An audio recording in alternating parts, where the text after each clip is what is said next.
what's going on, Los Angeles? What is happening? Welcome to the Rams Skinny here on the LAFB Network, live and in person with the Skinny. It's great. Together. Yeah, I had internet issues, so I could go to a cafe and spend too much time on coffee, or I could hang out with my buddy here. So yeah, surprisingly, we live maybe like 7 miles from each other. It's been a long time since we've seen each other. I know. Sad. But I think since I went on my...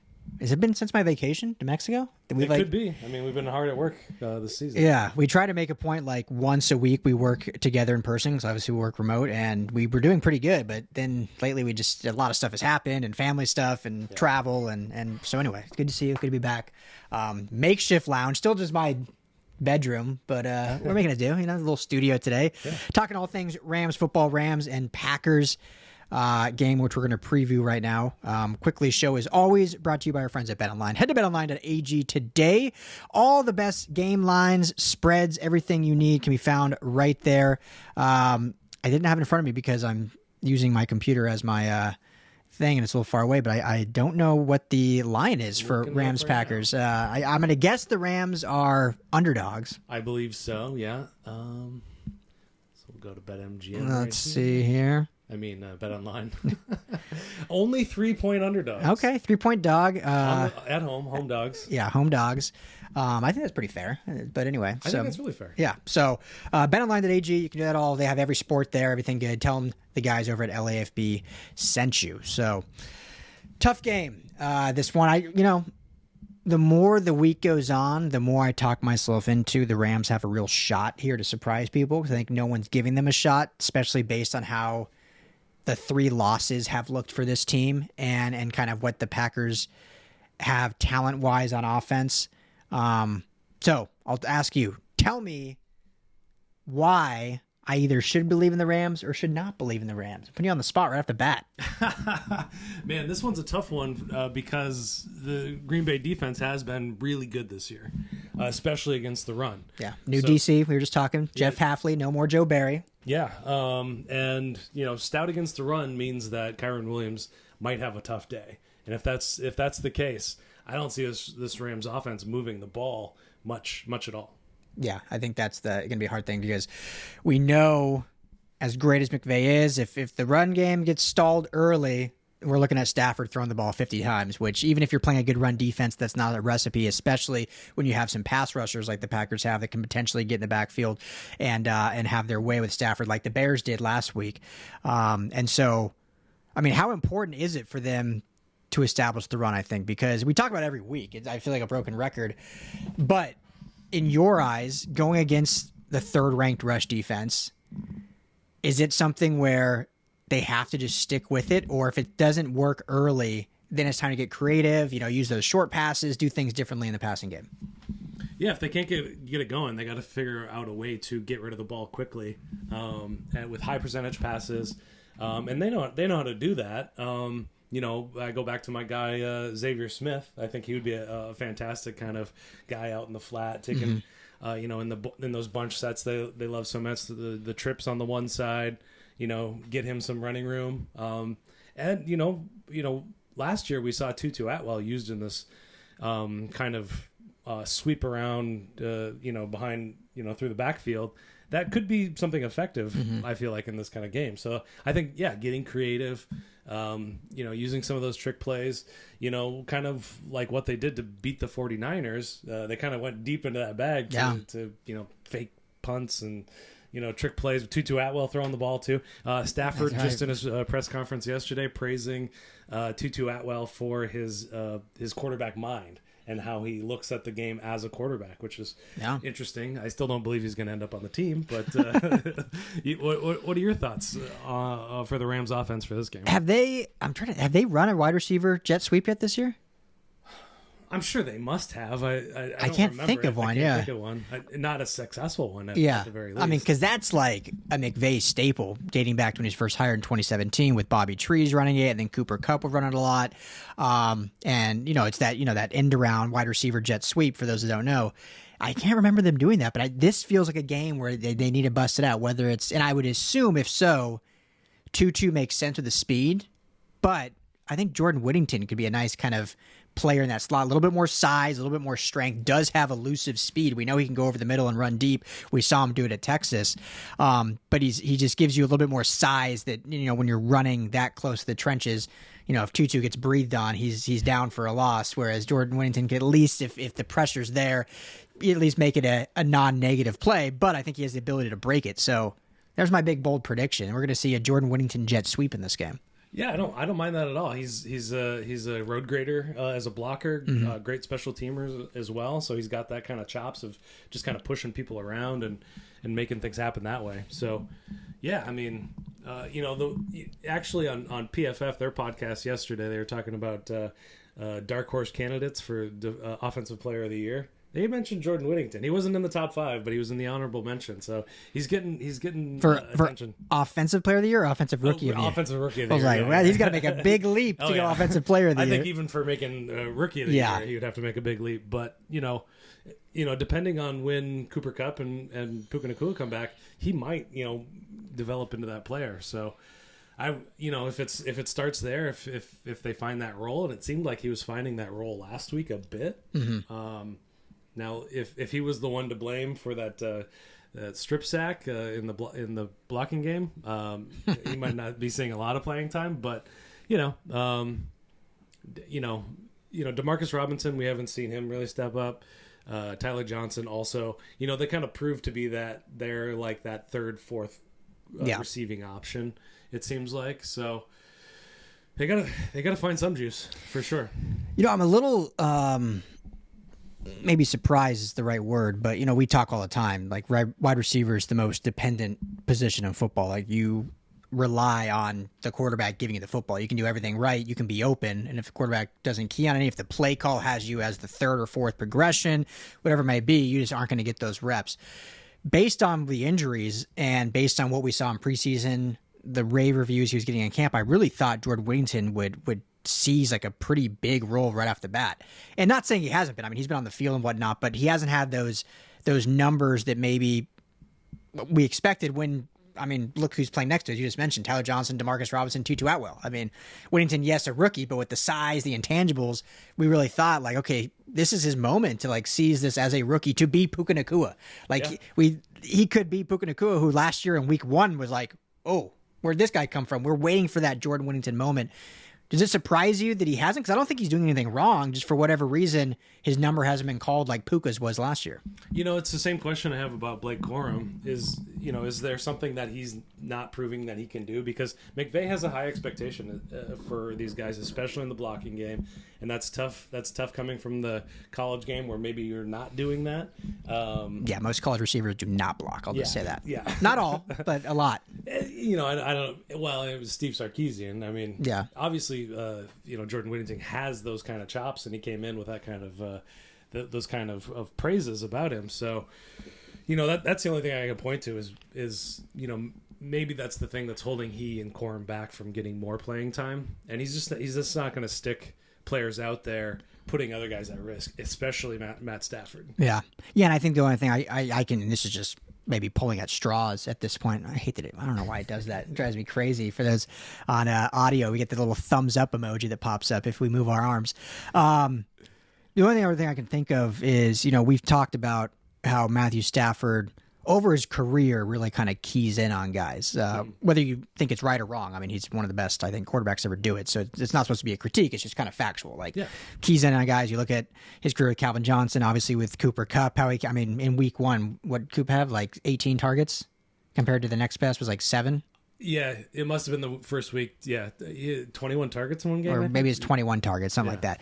But anyway, so we know that he does that. And last year, because Kupp was out in training camp, missed the first, however many weeks, he was able to kind of build that rapport with Nacua right off the bat in training camp. Whereas I think this year, Nacua was a little banged up, but Kupp was there, training camp. He knew Demarcus Robinson from last year.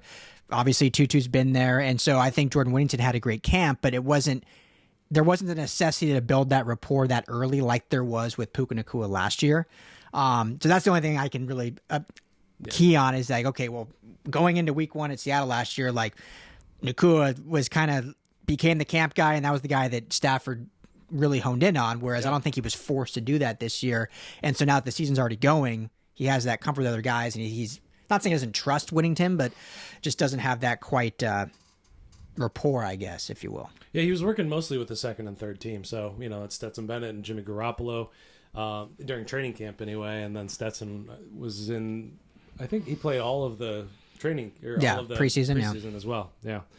So definitely still developing, I would say. And to this day, even though he's played just 1.5 games, Cooper Kupp is still the leading target. That is wild. Yeah, most targeted receiver on the Rams right now.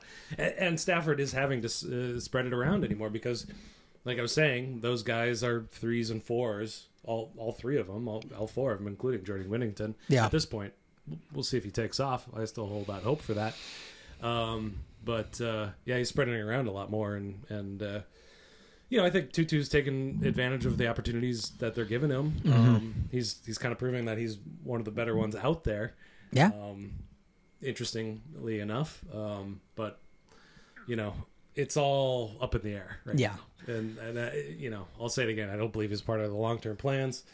Jordan Rodriguez included him in a trade package to pick up Devontae Adams, which we still don't think that's going to happen. Yeah, definitely fun to think about, but yeah. Yeah, and she was, just for everyone listening, she was doing it as a fun exercise, not saying it's actually a possibility. Nobody's talking about it. Yeah, and that trade is not happening. So he's going to be a saint. Yeah, Devontae or Tutu?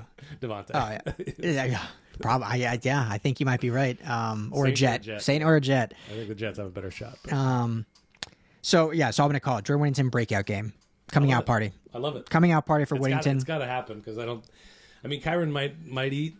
We'll see, but so that's good. Let's talk about the running backs. We just mentioned right at the top of the show, third-ranked rush defense. It's going to be tough sledding.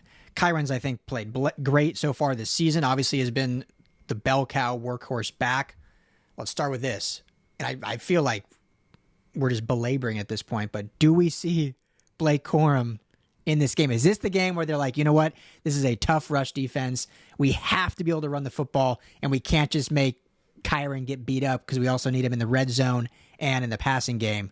Do we see Corum get some carries? I don't see it. I just don't see it.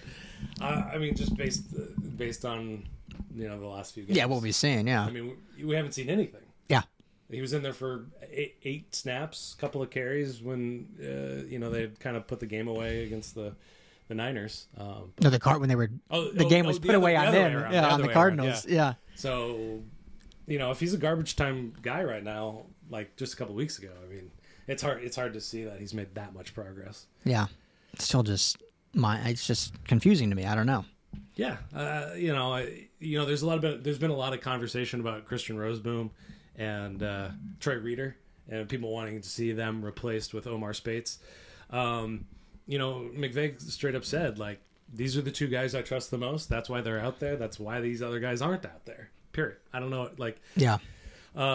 We might want to see it, and I would love to see if there's any validity to Spates or Corum. But like I said before, I think it's a blocking thing. I don't think he's picking it up well enough. I don't think there's enough confidence from McVay. Now I'll say this: McVay has been wrong before on that point. Yeah. Where he's kept guys in the doghouse for too long. So, but. I'm not going to go.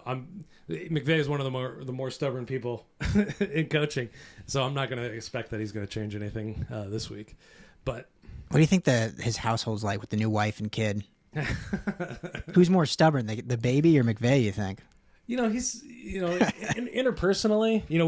We end up talking about Shanahan and McVay a lot just because there's so many things to compare about the two. Yeah, like. McVay seems like a good family guy. Yeah. Like he wants to be there with the kids. I don't like Shanahan just seems like he's a coach. Yeah. That's all he ever is. Like, see you guys in 9 months. Yeah, exactly. Season starts. I'll be sleeping on the couch. Yeah. Yeah. We'll see. I think there has to be, just because he does have that versatility, Corum, that is, and size. Like, I know Ronnie Rivers is like RB2 right now. And he does bring a nice little change of pace, which is so funny. Like, that's before the Corum pick. I was like, oh, you need a change of pace back. And then with the Corum pick, it's like, no, they don't want to change anything. They want to keep the same. And then they're going with the change of pace back as the other option. Yeah. But, they got to establish the run. This offensive line obviously needs to play very well in this game, keeping Stafford upright. Let's talk about this last point for offense, and we can jump over to defense. The red zone offense, obviously, we talked about it on the live show, that was the reason they lost again. There's 3 points we made, but that was the main reason they lost. When your red zone efficiency is as bad as it's been for this team through 4 games, but particularly in that Bears game, obviously this is the easy question, the hard answer, because every coach obviously wants to have 100% red zone efficiency. But what would you like to see? Is it more consistent running? I saw the play sheet, and it's they did run the ball in the red zone, but they kind of set themselves behind the chains, forcing known passing plays on third down. So what do you want to see that maybe could lead to more success? You got to clean up the penalties, as much as I'm going to sound like a coach right there. You can't get knocked back 5 yards when you're in the red zone. Yeah. It really stalls everything out. Really hard to come back from that. And those are self-inflicted wounds. Pre-snap penalties. I think, Kyron Williams is averaging something like 4 yards a carry this year again. Yeah. Their receivers, as we've been talking about, are not that great. There's only so many answers that I can give to this, which is you got to run the ball. Yeah. And you got to impose your will. Use Kevin Dotson. Use Rob Havenstein to push guys around and create space. This game is about the trenches, and they're actually really good in the trenches in most occasions. They're number 6 offense by EPA for their rushing offense right now. It's much better than their passing offense right now. So, I haven't loved the play calling when it does come down to the passes. So I think there are different plays. Get Kobe Parkinson more involved in the end zone. Just again, making a safety, a 5'10" safety defend a 6'5" guy. You got an advantage there. Mm-hmm. You got a physical advantage there. So those are just kind of my silly thoughts on it. I mean, it's all the things. It's penalties. It's been the execution, and it's been the play calling. So there's just so much that has to be improved. Yeah. If they don't run a little bit more, and again, it's not like they haven't run in the red zone, but it's first down, incompletion, second down, run, 3rd and 9. You're setting yourself up for poor passing downs in the red zone. And so, I'd like to see, obviously you want to get 4 or 5 clips a carry. That's not always going to happen, especially down, that close to the goal line. But I think running more on first down, potentially, maybe they instill that jet sweep or a screen. I mean, sometimes screens catch people off in the red zone. Not a lot of times your team runs screen because there's a lot of space needed to develop them. The chance of breaking a screen is you have to clear out the secondary to get them out, so then you kind of have time for develop, and then the running back has some space with just the backers to beat. Obviously, if you're on the 15-yard line, you're not really clearing anybody out, but you only need 15 yards. If you set that up and all of a sudden he's getting 8, 9, 10, and you're setting up a lot more manageable second and third down, I think that.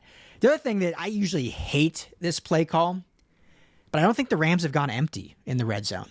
That's an interesting point. I usually hate going empty in the red zone. Hate going empty, really, period, because you're telling the defense you're passing. There's no room for any type of decision making. The defense knows you're passing in that sense. Yeah. And I think that's, in my opinion, if we're being critical, I think that's kind of what cost the Niners the game against them, because they went empty on 3 straight plays. So it's they're passing when. But last week in the USC Wisconsin game, to bring this to a college level, they went empty 5 wide. Wisconsin was playing cover 0, brought a blitzer, so they had a free blitzer on Miller Moss, but every single receiver was man on man, mano a mano, and USC obviously has really good receivers, so you're going to trust your receivers way more than secondary. The Rams, without their big 2, maybe not there yet, but I trust the route running of a Jordan Whittington or the size of a Colby Parkinson to beat a safety over the middle, or even if they're just do a fade route, which I feel like they haven't really done. So something interesting. If they do go empty in the red zone, we can guarantee McVay listen to this podcast, like we've said before. Yeah, right. Yeah, if that happens. Now, one thing I asked LaFleur, offensive coordinator, Mike LaFleur, about brother of head coach Matt LaFleur. Yeah, didn't even say that. reunion. Little family reunion right there. Yeah. Kyron Williams has expressed his interest in being used more in the passing game, and LaFleur said that the more we can get hit the ball in his hands, the better it is for us. And we haven't really seen them exercise many options there. And it hasn't been a part of the playbook since Todd Gurley in any meaningful fashion.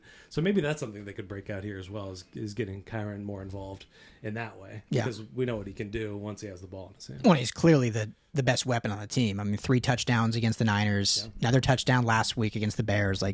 Without Kupp and Nakua, he is clearly the best option on offense, whether it's running or passing. I think it has shown that. So, so if you go empty, you can still keep him on the field, even just have him split out wide and as a receiving threat. Maybe he comes back in the backfield for some trickery. Who knows?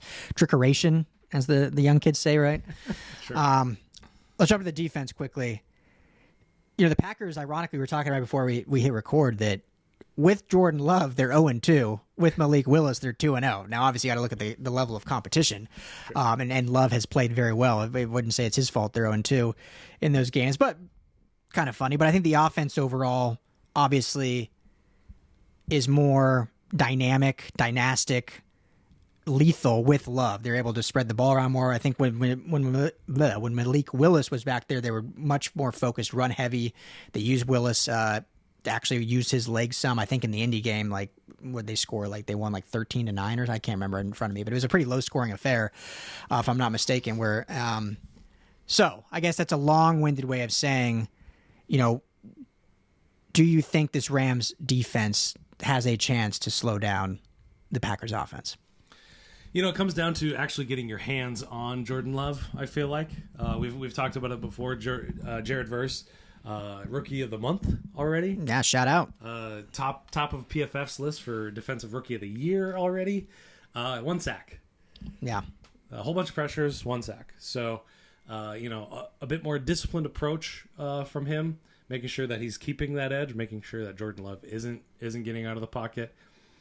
And, this is going to be a big test for these cornerbacks as well. They don't have a true, just game-breaking number one receiver. They had one. But they have Devontae? They had one not too long ago. Yeah. But they have several guys that are good. Yeah. Jaden Reed, Wicks. Wicks is his name? Wicks, Christian Watson. Christian Watson's probably going to be out with his injury, but they have these very young, interesting, dynamic group of receivers that can hurt people downfield, and they also have Josh Jacobs. Yeah. Now, when they did run it against Indianapolis, he went for 150 yards, and the Chicago Bears, as we said before, were not a good rushing team and had a great day on the ground against this team. So I think that again, they're going to have to, shut down the run so that they can get to the passer. Yeah. That's, for this team, that's the most true thing that I can keep saying. I don't mean to keep hammering that Belichick quote, but it's not a Belichick quote. That's been a football thing for ages. Yeah. That's just the first time I had heard it was from him. But, it's going to be tough for them to do that, especially with a guy like Josh Jacobs. Yeah. Well, I mean, that definitely concerns me when you look at 150 yards against the Colts when the Colts knew all they could do was run the football with Malik Willis. They were not stretching the field at all. Nothing against Malik Willis, but he's not Jordan Love. And that game was 16-10, so it was close. I think it was at 69 or something, so fairly close there. So when you know what's coming at you and you still can't stop it, it shows that they are able to be efficient on that side of the ball with that technique and scheme. And so knowing what we've seen with the Rams in their rush defense, it's going to be a tall task for them to be able to slow down Jacobs. And really, I think the defensive line overall, we've talked about it, but I think they've done a good job, not a great job, not a terrible job. We've talked about tackling a little bit here and there, but I think they've done a good job. It's really that second level, the linebackers, and I hate to belabor it, but Reeder and Roseboom, saw a bunch of clips throughout the week of them just choosing wrong gaps and whether it was, and maybe it was the play call, we're not in the headsets, or I don't know if it was execution or it was actual what their job was, but, not fleeing the seam, but basically like running back into coverage when it's a run play and just all bad. I mean, stuff that wouldn't have happened with Ernest Jones in that spot. We'll stop bringing that up, but it's going to come down to those two guys or whoever's out there playing linebacker to have any shot at stopping Josh Jacobs, because you don't necessarily stop the running game with your front four. It's the linebackers, the second level, that come crashing in to fill those extra gaps. As long as your front four are gap sound and have gap integrity, it sets them up to make the plays. Obviously, you got to have some plays by the defensive lineman in the backfield or whatnot, but it really comes down to those linebackers, and unfortunately, we haven't seen any semblance of them being able to stop the run game between those two over 4 weeks. Yeah, absolutely. And to that point, they did bring back Jonah Williams just today. Yeah. Added that defensive line. How many snaps do you think he plays right off the street? I mean, probably quite a few. I mean, it wasn't that long ago that he was in a Rams uniform. Yeah. Slightly different defense, but I imagine that he's going to be ready to go.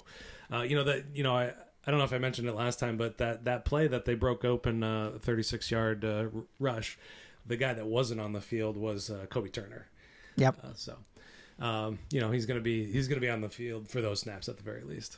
Yeah, I mean, over Tyler Davis. Yeah, that's for sure. You might need to be 100% of snaps, Kobe Turner. I hope you brought your Gatorade and got your rest this week.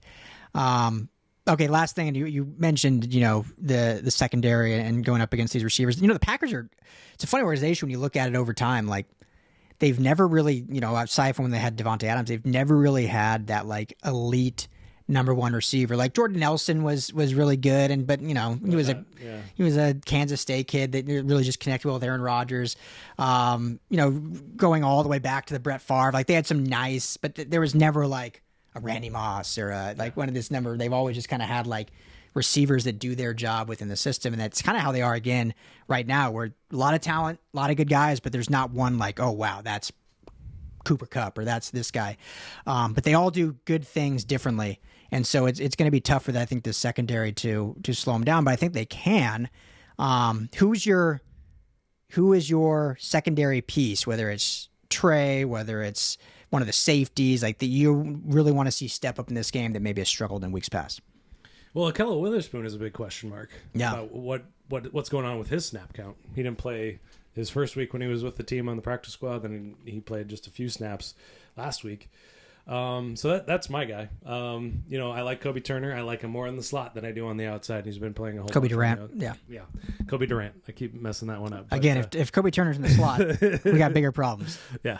But I like Akello Witherspoon on the outside. So hopefully he's good to go and out there on the field, and they can kind of get that under control. Yeah, it'll be really interesting if we do have Tre'Davious White on one side, Akello Witherspoon on the other side, just like two like big name, big profile guys that are like not the same caliber they once were, even though they're both still pretty young. But if you would have told me like 3 years ago that those two guys are starting corners, like, that might be the best secondary in football. Like right. What Tre'Davious White was 3 years ago, and Akello Witherspoon. Well, Akello Witherspoon actually had kind of his best year last year. He's been kind of up and down, but a big profile name guy when he got drafted to Pittsburgh. I think out of Colorado actually. So yeah, got to have big games from those outside guys and see what they're able to do and kind of harness Jordan Love, because the Vikings last week got off to a huge start. 28-3 over the Packers. Game looked over. And Love and the offense brought that team back. The defense did their job, and what was the final, like 34-29 or something? Like it was close. Yeah, they came roaring back, and basically it came down to an onside kick. So this offense is dynamic. They can put points up in a hurry, probably more so than they ever have, honestly, under Matt LaFleur. And that's even when they had Aaron Rodgers. I just think they can put it up in quick batches that we haven't seen maybe from previous Packers years. So, we talked in the last show, kind of went through the schedule. We both had them losing this game. We'll give our score predictions in a second. I don't think this is a must-win yet. Like we said, it comes down to that Seattle game, kind of after the bye and what they really do. But you don't want to go into the bye 1-4. Like if they can steal one here, that gives you so much momentum going into the bye, getting healthier, coming back. But do you think they have a shot to actually steal a victory here? 3-point home dogs. So not terrible. Yeah, no, I don't think they're going to win this game. I'm picking that they don't cover either. I think it's going to be 24-20. Oh, just outside the cover. Yeah. Yeah. I think it's, we know they're going to come out in battle. We know they're going to play their butts off. That's what this team always does under McVay. Stafford, I think, is going to play a much better game than last year or last week. But I think, unfortunately, whether it's McVay's fault or whether it's Green Bay's defense just dictating it, they're going to basically throw out the run game. Stafford's going to throw it 48 plus times, which is never a recipe for success.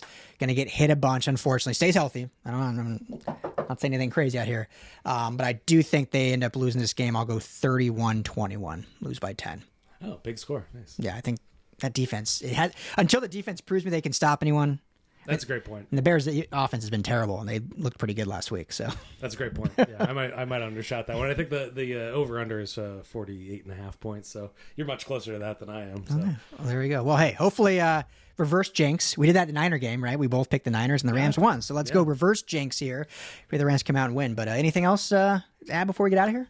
No, I think I'm excited to see some improvement.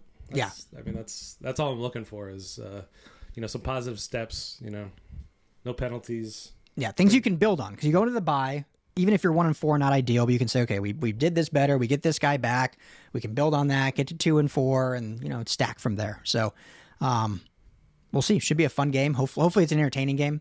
Glad you're here. It's always more fun when these are in person. Yeah. These are always better. So thank you all for hanging out with us. This is the Rams Skinny on the LAFB Network. If you're on YouTube or not on YouTube, go to Rams LAFB and hit that like and subscribe button. You can find all of our content on LAFBnetwork.com or on audio platforms, Apple, Spotify. You can just search Rams Skinny. For Skinny T, I'm Ryan Dyrud. Everyone stay well. Have a great weekend. Enjoy the game.